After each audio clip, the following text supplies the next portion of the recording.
Hello，大家好，及時行樂 B Channel， 今次同大家繼續講返巴黎第4日行程。我哋就喺 Triptyque 度 join 咗個 local tour 去參觀呢個聖米歇爾山。早上6點50分到就會約到你指定地方上巴士，大約車程4個鐘頭就會到達。車程坐到大概2個鐘到，佢就會有個中途休息站俾大家去廁所同埋買下零食。因為太多旅遊巴都喺度做中途站，變咗呢好多人排隊去廁所，所以都唔係話太夠時間。原本車程話中午12點到達，因為太多旅遊巴所以有啲塞車，導致差唔多12點45分先到達。4點上巴士回程。由我旅遊巴落車嘅位置行幾步路度呢，就會見到個牌係循環巴士入呢個聖米歇爾山。見到太多旅客排晒長龍等呢個巴士，而個牌又寫咗20分鐘車程先入到去，而行入去呢就35分鐘。當日嘅天氣呢就20度到，非常乾爽同舒服。我哋就決定行入去，順便可以打卡。講返我 join 咗呢個 tour，每位成人呢係1106蚊港幣。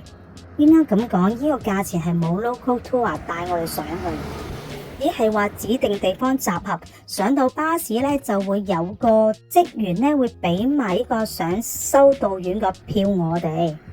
個職員呢係會跟埋車，而佢係會數人齊唔齊人先開車嘅。但係遲到呢，佢話就係一定唔等。呢個價錢如果加多200-300蚊呢，有呢個中文語音導航，我覺得完全唔值，所以我哋冇揀到。聖米歇爾山位於法國諾曼第地區的一座潮汐島，潮漲時會成為島嶼。傳說公元708年，阿富浪集鎮嘅教主奧帕特遇見聖米歇爾天使顯靈，教主因此得到啟示，就喺島上最高處修建一間教堂，奉獻給聖米歇爾，成為著名嘅朝聖地。聖米歇爾山因此得到呢個名。聖米歇爾山嘅歷史喺宗教、政治、軍事呢各具其位，成為銘刻人類文化足跡的場地，已經列入呢個世界文化遺產。而家修道院周圍都係餐廳、紀念品、商店組成嘅小村子。行上修道院參觀，全程都係上斜，其實最好着返對波鞋呢，就會比較舒服啲。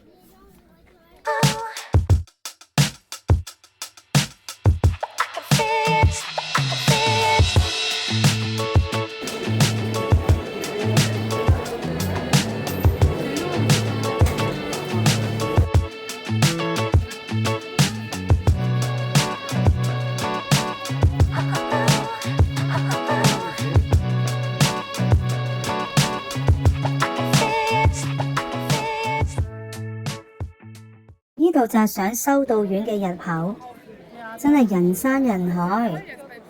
因為我本身買咗飛，上到去俾職員掃完曲就可以直接入場。買飛入場呢，入邊都有個售票處，成人大概110蚊港幣，裏邊仲會見到個聖米歇爾天使雕像。進入修道院，右方呢為教堂，左方呢就係呢個修道院附屬嘅住所。兩側由空中走廊連結。呢度參觀呢，最好呢就喺個巴士站落車嗰度呢，就租酒店住，玩2日1夜就差唔多。因為我哋太遲報名，所以上網啲酒店好多都 full 咗，而剩翻喺修道院住嗰啲酒店呢，就比較貴。唔再 tour 自己嚟嘅話呢，就一定要預早最好準備 book 呢個火車加埋個接駁巴士。7、8、9月法國天氣比較好，所以嚟呢度都比較係旺季。修道院是精雕細琢的哥德式建築。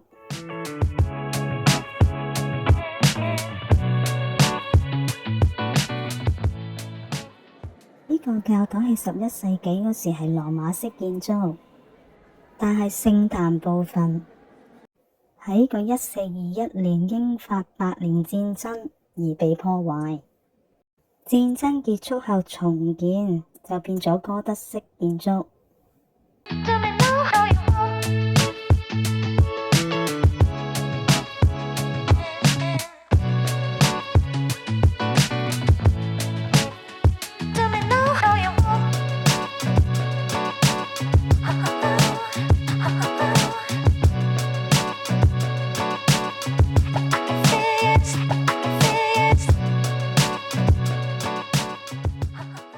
行到出去有個中庭迴廊，係修士冥想嘅地方。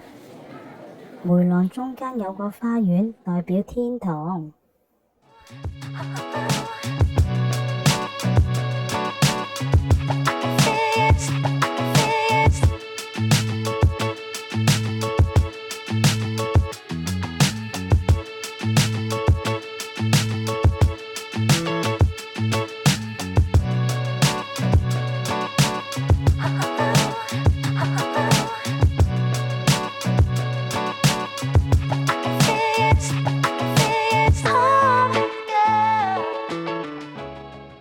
呢度有個運貨輪，啲貨物就係由呢個窗口位由個輪度拉上嚟㗎喇。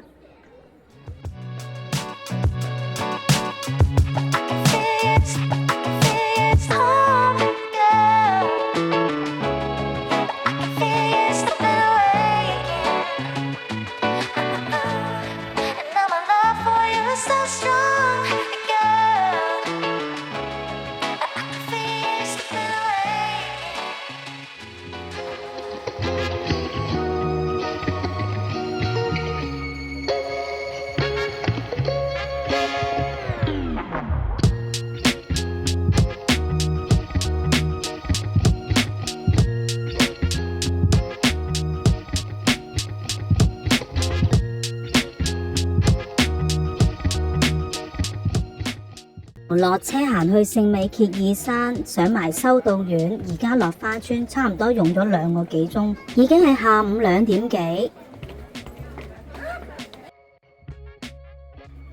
村裏邊有好多細商店，有售賣手信、糖果店、麵包店同埋餐廳。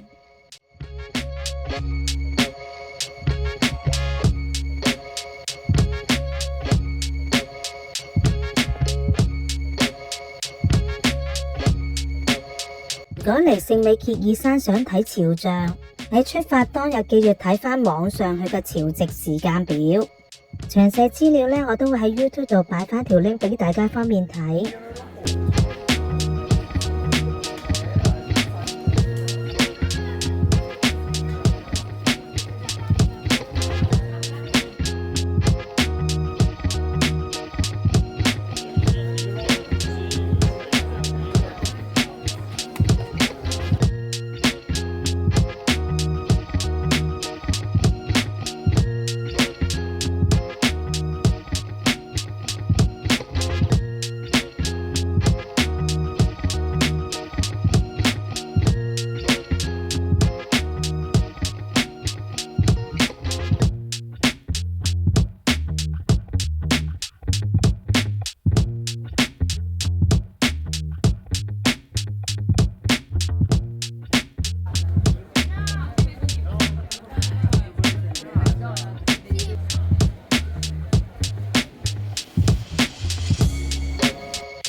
行到落山腳咧，都差唔多3點幾。呢度有間小店係賣牛肉曲奇餅，呢隻牌子嘅曲奇餅係聖米歇爾山嘅名物手信，香口之餘餅都好鬆脆，仲有幾種口味。呢款曲奇咧喺法國嘅超市 Monoprix 咧都有得賣，價錢係會平啲。而呢款盒裝咧一共有8塊，喺 Monoprix 超市係有售賣，大概2歐1盒。港幣17、8蚊到。